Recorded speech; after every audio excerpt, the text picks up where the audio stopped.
Hello, my name is Marcus. I'm the compiler of a collection of therapy quotes entitled Psychoanalytic Self Awareness Quotes. This is TQ 308. Therapy quote number 308. Writing dreams down is also a way of giving recognition to the unconscious. It says, okay, I'm going to act as though you are real and important to me. The unconscious respects this. Something in us knows when we are paying attention to it and welcomes the relationship that writing down our dreams offer. To write dreams down is the same as accepting an offer of friendship or relationship with the unconscious. Ask yourself what you think of in connection with the various dream characters. The healing power of dreams comes largely through their power to build a relationship between the conscious personality and the unconscious. It also helps to ask ourselves questions such as, why did this dream come to me? Does the dream come to compensate something that is lacking in consciousness? Does it show me an unpleasant side of myself I have avoided? Or does it affirm me by showing me something in a positive light? Does it offer to fill a blank spot in consciousness or surprise me with something totally unexpected? Does it comment upon some choice or decision I am making, or possibly see something about the way I lived the day before that I have overlooked? If we can answer the question of why the dream came, we have made a significant step toward integrating the viewpoint of the unconscious into our unconsciousness. So his metaphor is to regard the force of the dream maker, to personify it as if it were like a character, and to have a relationship with this character. That's his metaphor. And by doing that, there's having that relationship between the adult conscious mind and this imaginary character giving you your dreams. He says there can be healing because there's integration is taking place, and this character who's giving you your dreams welcomes the opportunity to be seen and heard because he's trying to communicate to you. He might be telling you that there's something about the person that he's not seeing. So in the dream, he's trying to create a dream sequence that tells the person, take a look. This is something you're not seeing about yourself. So drawing his attention to it. So remember in an earlier video, the one formula offered was TTAQ, TTAQ. When you get a dream, if you remember it as soon as possible, write a theme, a title. TTAQ means title, theme, affect, question. So give the dream a title. What's the theme of the dream? Affect, what's the main emotion? And any question you have around the dream, or any question you think the dream maker might be presenting to the dreamer, right? And so, maybe it's something, it's like a mirror of your life, like you're living your life, but you're not fully aware of what you're going through in your day.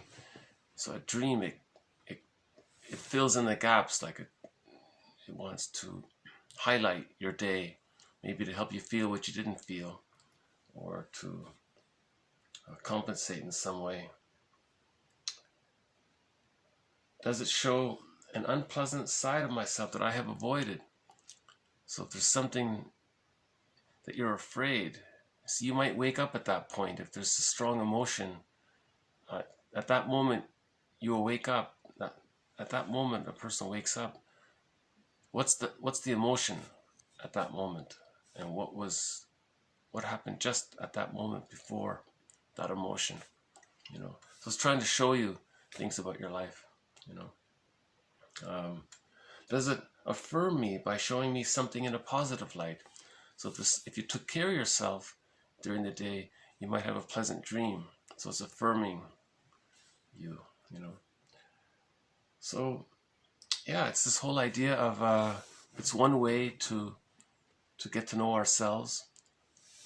Remember the definition of the self in a previous quote? The self has the conscious and the unconscious. So when we say know thyself, we mean know both, the conscious and the unconscious.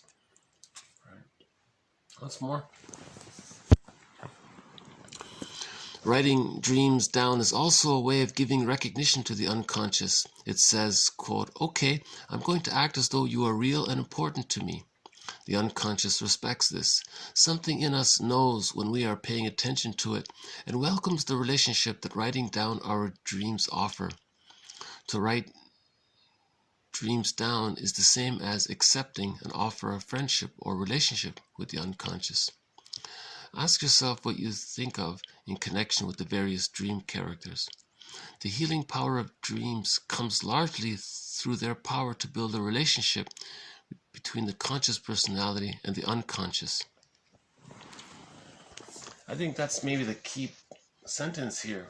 The healing power of dreams comes largely through their power to build a relationship between the conscious personality and the unconscious. So all relationships are healing. So you're having a relationship with yourself, and it's the relationship that's healing, right? So he's using sort of like he's making it practical. He's suggesting that you have a relationship with the dream maker, you know, that you catch your dream, you know, by writing it down. That's your dream catcher. You write it down.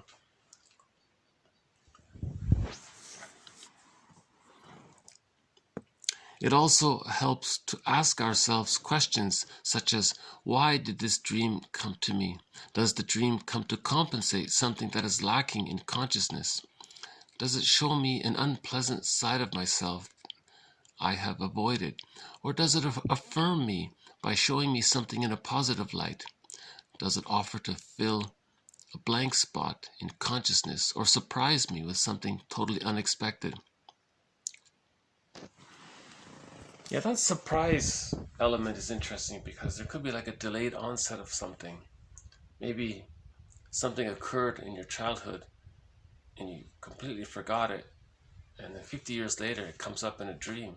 And you go, wow, you know.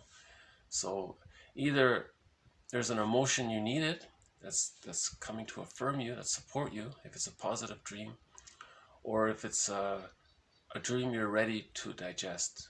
Or it's showing you a reoccurring pattern, maybe something habitual you're doing. It's trying to show you the source or the cause of that pattern. Right. Does it comment upon some choice or decision I am making? So there's Masterson's axiom right there. Self-activation leads to abandonment depression, which leads to defense. So if you're making some decision, maybe that's self-activation. And that's going to trigger the memories of abandonment depression. So that may show up in the dream. Or possibly see something about the way I lived the day before that I have overlooked. So I think that's about the feelings, the delayed onset of feelings. You experience something during the day, you brushed it aside, and then it comes up in the dream.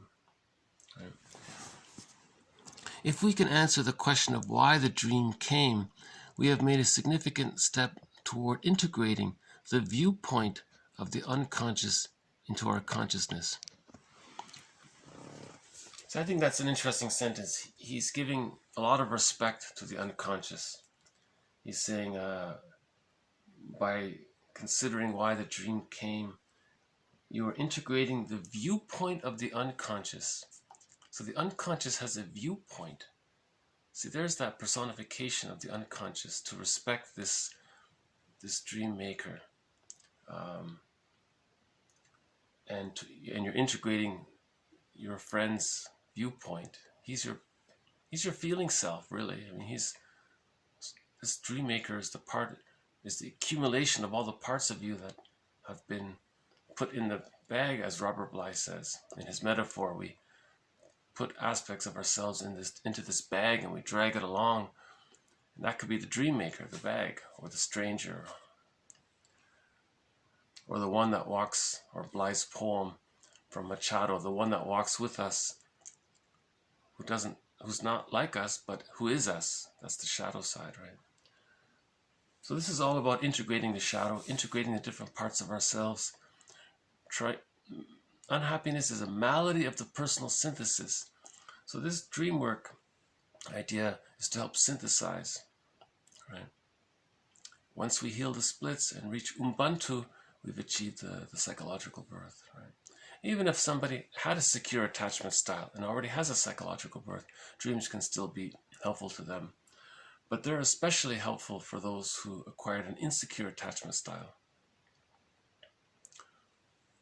You know, Robert Bly jokes that a lot of people in the New Age movement, they deny a lot, so they dream a lot to compensate.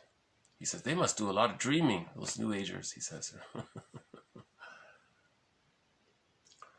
So yeah, Robert Bly, Miriam Woodman, John A. Sanford, he calls himself, he's also like the Ulanovs. He blended the metaphorical world with psychology, right? And others. Yeah. Some people say, you know, you should maybe even put an alarm. I don't agree with that. You need your sleep. Don't purposely try to wake up so you can catch your dream. I don't. That's counterproductive, really. But whatever little dream you might remember when you wake up, it's Woodman calls it like a message from your dream maker. It's a letter from, she says it's a letter from God, you know. The letter from unconscious is the God, right? So you want to read the letter, she says. So there's the personification of the unconscious, right? You can call it whatever, right? In the previous video, the unconscious was called Poseidon. So you can wake up and say, hello, Poseidon. So you wake up, you got your dream. Dear Poseidon, you sent me a dream last night. I'm going to T-tack it. I'm going to give it a title, identify the theme of the dream, identify the main affect, and any question that's either coming from the dream or a question that I can derive from the dream. Thank you, Poseidon, for this dream. And you have a relationship with Poseidon, or whatever name you want to give the dream maker. So Sanford here is saying this relationship is healing. The relationship, having this relationship, this dream work idea. Right? So it's a relationship to yourself. It's a relationship between you and yourself, right? Really, a part of yourself that you're unaware of. Right? So we can call this an aspect of self-care or self-reflection. And yesterday there was a video about this where the inner child was saying, hey, look, I hold your feeling self and you've been ignoring me. Listen to me. So that's the same idea of the dreams. That's the inner child talking to the person. So we could say that the dreams are the inner child talking. And we want to accept the inner child. It's a part of us. We want to integrate the inner child, the memories of the inner child into us, and so on. Yeah. This series doesn't cover too much on dream work, so there'll just be a few quotes on it. So, okay, I guess I'll just stop here for now. Well, I did mention before about Masterson's axiom. Self-activation leads to abandonment depression, which leads to defense. So when a person does try something new, there's a good chance they might get a dream. It'll bring up something from the past. Right? That's a sign that that your self-activation is correct. If it brings up those dreams, you're onto something. You're healing. Right? 308. So thank you very much. This has been TQ 308. More to follow. Bye for now. Thank you.